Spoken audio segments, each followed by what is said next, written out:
تبھی امام غزالی رحمہ اللہ تعالیٰ فرماتے ہیں کہ انسان ازلی تو نہیں ہے لیکن ابدی ضرور ہے۔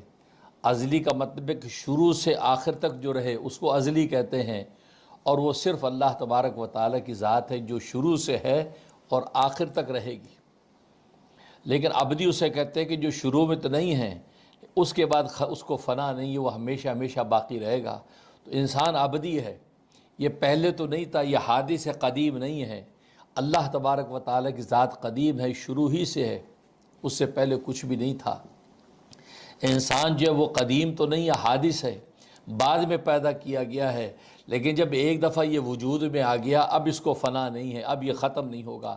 اب یہ اس کے مختلف اسٹیشن اور مختلف منزلیں تو بدلتی رہیں گی۔ عالم ارواح سے تھا تو منتقل ہو کر یہ آ گیا عالم جو ہے وہ صلب کے اندر، باپوں کے صلب میں، پھر وہ عالم صلب سے یہ عالم جو ہے وہ رحم کے اندر آ گیا، عالم رحم سے عالم دنیا میں آ گیا، عالم دنیا سے پھر عالم قبر میں جائے گا، عالم قبر سے پھر عالم برزخ میں، عالم برزخ سے عالم حشر میں، عالم حشر سے عالم آخرت میں، اور آخرت میں بھی جنت یا دوزخ کا فیصلہ ہو جائے گا۔ جنتوں میں ہمیشہ ہمیشہ عبدالآباد رہے گا یا جہنم کے اندر ہمیشہ ہمیشہ جلتا رہے گا۔ اب یہ دیکھو، پیدا ہونے کے بعد اس کو فنا نہیں ہے، عبدالآباد کے لیے قائم ہے۔ اس لیے امام غزالی فرماتے ہیں یہ ازلی تو نہیں ہے لیکن ابدی ضرور ہو جاتا ہے، اس لیے یہ فنا نہیں ہوتا، یہ منتقل ہوتا ہے۔ تبھی ہم کسی شخص کے مر جانے پہ کہتے ہیں جی ان کا انتقال ہو گیا۔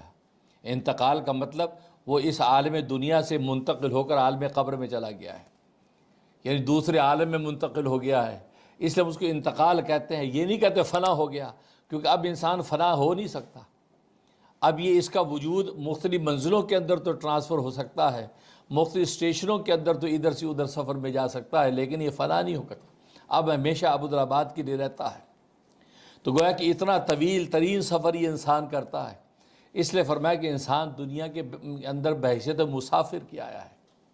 یہ اس کا شب و روز ایک سفر کے اندر ہے، یہ چھوٹے بڑے سفر کرتا نظر آتا ہے۔